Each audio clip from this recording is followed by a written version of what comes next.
بسم اللہ الرحمن الرحیم. السلام علیکم. طبی انٹرنیشنل پبلک اسکول جماعت ہشتم ہمارے پاس مضمون اسلامیات باب صوم شروع تھا ہمارا جو سیرت طیبہ ہے. اس کا سبق نمبر 5 آج ہم پڑھیں گے, ٹھیک ہے, جس کا نام ہے حسن معاشرت.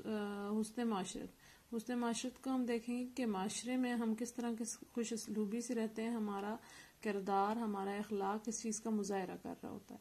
اس کا معنی مفہوم دیکھیں گے. حسن کے مطلب ہے اچھائی, خوبصورتی یا عمدگی, بہترین طریقے سے, جبکہ معاشرت کا مطلب ہے مل جل کر اکٹھے زندگی بسر کرنا. حسن سے مراد اچھائی یا خوبصورتی یا عمدگی ہے. کسی چیز کو عمدگی سے اس کا اظہار کرنا یا عمدگی سے اس کو بیان کرنے کو حسن کہتے ہیں.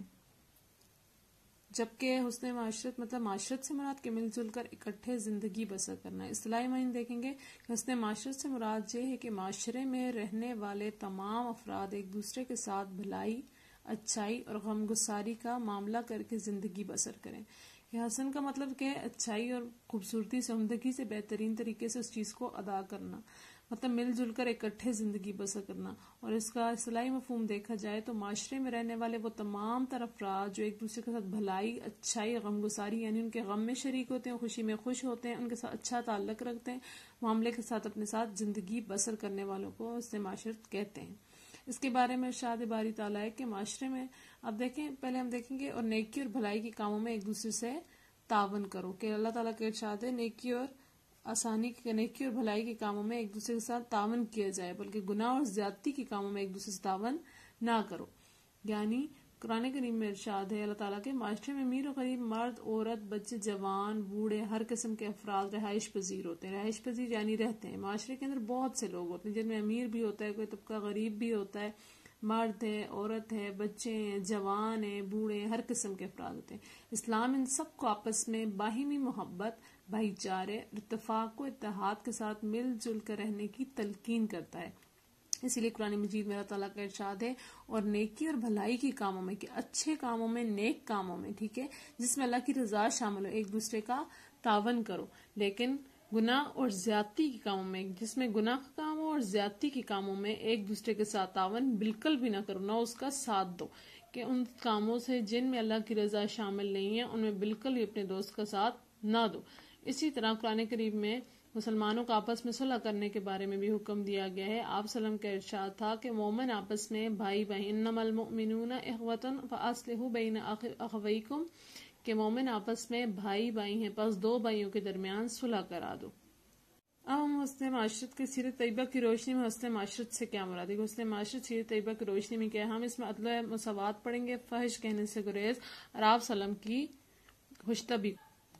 آپ سلم کا ارشاد تھا کہ حسن معاشرت نے ارشاد فرمایا کہ حقیقی مسلمان وہ ہے جس کی زبان اور ہاتھ سے دوسرے مسلمان محفوظ رہیں. عام طور پر حسن معاشرت میں خرابی کا باعث بننے والے امور زبان یا ہاتھ سے سرزد ہوتے ہیں. یعنی تمام تر باتوں کی جو جڑ ہے وہ یہ زبان اور ہاتھ ہی ہے. آپ صلی اللہ علیہ وسلم نے ان دونوں کے درست استعمال پر حسن معاشرت کی بنیاد رکھی, تاکہ معاشرے کے اندر پیار, محبت, ایثار اور خلوص کے جذبات پروان چڑھ سکیں. اس لیے آپ صلی اللہ علیہ وسلم نے فرمایا جو شخص بھی ہے, ٹھیک ہے, آپ صلی اللہ علیہ وسلم نے فرمایا جو شخص اللہ اور آخرت پر ایمان رکھتا ہو وہ اچھی بات کہے ورنہ خاموش رہے. اگر اس کی بات میں وزن نہیں ہے, اگر وہ بات اچھی نہیں کہہ سکتا, اگر ایسی بات کہے جس سے دوسروں کی دل آزاری ہو, تو اس سے بہتر ہے کہ وہ ایسی بات نہ کرے بلکہ کچھ بھی نہ کہے اور ورنہ خاموش رہے. اسی طرح غزوہ بدر میں تین مجاہدوں کے لیے ایک اونٹ تھا, ٹھیک ہے, کہ جتنے بھی اگر اپنی آپ سلم کی اسوہ حسنہ میں دیکھا جائے, آپ سلم کی زندگی میں دیکھا جائے, تو اس کا ایک مشہور واقعہ ہے کہ غزوہ بدر میں تین مجاہدوں کے لیے ایک اونٹ تھا. چنانچہ حضرت علی المرتضیٰ جو تھے وہ اللہ تعالیٰ عنہما رسول اللہ صلی اللہ علیہ وسلم کے سفر کے ساتھی تھے. جب آپ صلی اللہ علیہ وسلم کے اترنے کی باری آئے تو دونوں عرض کرتے کہ آپ صلی اللہ علیہ وسلم نہ اتریں, ہم آپ صلی اللہ علیہ وسلم کے بدلے پیدل چلتے ہیں. مگر آپ صلی اللہ علیہ وسلم فرماتے تم مجھ سے زیادہ کبھی نہیں ہو اور میں تمہاری نسبت اجر ثواب سے بے نیاز نہیں ہوں. یعنی آپ صلی اللہ علیہ وسلم نے اس میں بھی حسن معاشرت اپنایا, کبھی کسی سے اپنے کم نہیں سمجھا, اپنے زندگی کو, اپنے آپ کو, اپنی حیثیت کو بالاتر نہیں سمجھا.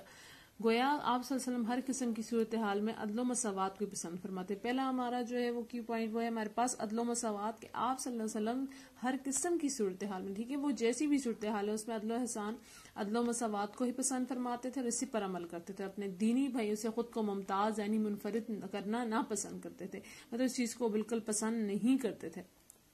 دوسرا ہے ہمارے پاس فحش کہنے سے گریز، یعنی گندی باتیں، غلط الفاظ، غلط لہجے جو ہم ایک دوسرے کو کہتے تھے اس کے کہنے سے گریز کرتے تھے. سیدنا انس رضی اللہ عنہ سے روایت ہے، آپ صلی اللہ علیہ وسلم کے خادم تھے جو وہ کہتے ہیں کہ رسول اللہ صلی اللہ علیہ وسلم فحش کہنے والے نہ تھے.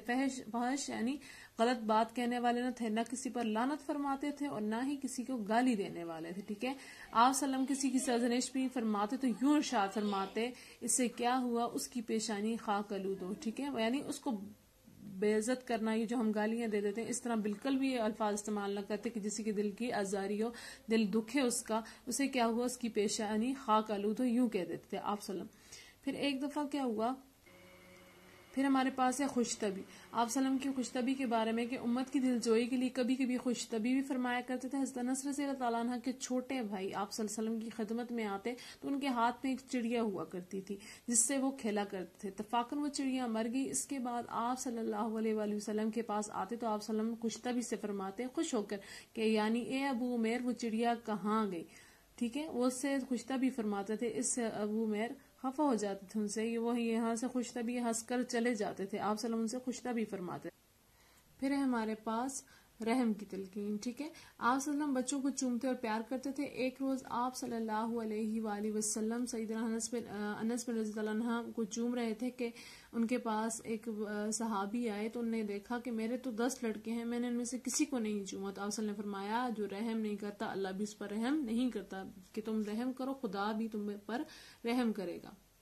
اسی طرح آپ صلی اللہ علیہ وسلم کی زندگی کا اگر کوئی بھی پہلو اٹھا کر دیکھا جائے تو آپ صلی اللہ علیہ وسلم کی زندگی کوئی پہلو ایسا خالی نہیں جس میں حسن معاشرت نہ ہو. آپ صلی اللہ علیہ وسلم نے ہمیشہ وہ جس طبقے سے جس خاندان سے تعلق رکھتا ہو، وہ کافر ہے مسلمان ہے، اس سے خوش طبی فرمائی، ان سے رحم کی تلقین فرمائی، انہیں اسوہ حسنہ کے بارے میں بتایا. اسی طرح مکہ مکرمہ میں غلہ یمامہ سے آیا کرتا تھا. سیدنا ثمامہ بن اسال یمامی اسلام لا کر آپ صلی اللہ علیہ وسلم کی اجازت سے عمرہ کے لیے مکہ مکرمہ آئے تو مشرکین نے انہیں اسلام لانے پر برا بلا کہا. اس پر انہوں نے کہا کہ اللہ کی قسم رسول اللہ صلی اللہ علیہ وسلم کی اجازت کے بغیر اللہ کا ایک دانہ بھی تم تک نہ پہنچے گا. جب غلہ بند ہو گیا تو قریش میں قحط پڑ گیا. انہوں نے تنگ آ کر صلح رحمی کی درخواست کی. آپ صلی اللہ علیہ وسلم کی خدمت میں لکھا. آپ صلی اللہ علیہ وسلم نے سیدنا ثمامہ رضی اللہ عنہ کو لکھا یہ بندش اٹھا دو. چنانچہ ایسا یہ کہ آپ صلی اللہ علیہ وسلم کے کہے بغیر کوئی بندہ بھی کوئی کام نہ کرتا تھا، لیکن آپ صلی اللہ علیہ وسلم کو رحم کی تلقین کی، انہیں حسن معاشرت کے بارے میں بتایا. غرض اگر دیکھا جائے رسول اللہ صلی اللہ علیہ وسلم نے تمام تر زندگی اپنی زبان، اپنے ہاتھ مبارک سے کسی کو نقصان نہ پہنچایا تھا، بلکہ آپ صلی اللہ علیہ وآلہ وسلم نے معاشرے کے تمام افراد کو حسن معاشرت اپنانے کی محبت دلائی اور طریقہ سکھایا. ہمیں چاہیے کہ اس پہ رسول پر اپنا کر ہم بھی اپنے معاشرے کو اخوت، محبت اور رواداری کا گہوارہ بنائیں تاکہ آنے والے وقت میں آنے والی نسلوں میں یہ چیز پروان چڑھے. وہ آپ صلی اللہ علیہ وسلم کی سیرت طیبہ کو اٹھا کر دیکھیں کہ اپنے ساتھی تو کسی کو ممتاز نہ سمجھتے تھے، جو اللہ تعالیٰ کو بھی نہیں پسند ہے، ہر کسی کی دلجوئی فرماتے تھے، حسن معاشرت سے دوسروں کے ساتھ غم گساری کا معاملہ رکھتے تھے. اس لیے آپ صلی اللہ علیہ وسلم کا فرمان ہے جو شخص اللہ اور آخرت پر ایمان رکھتا ہو وہ اچھی بات کہے ورنہ خاموش ہے، کہ ہمیں کوئی حق نہیں ہم کسی کے بارے میں برا بلا کہیں. اگر ہم اچھی بات رکھتے ہیں، اگر ہم اللہ پر ایمان رکھتے ہیں، آخرت کے دن پر ایمان رکھتے ہیں کہ وہ بندہ اچھی بات کہے، اگر اس کے پاس اچھی بات کہنے کو نہیں ہے تو وہ اس بات سے خاموش رہے. اس لیے ہمیں چاہیے کہ اسوہ رسول اپنا کر اپنے بھی اور اپنے معاشرے کو بھی اخوت، محبت اور رواداری کا گہوارہ بنائیں.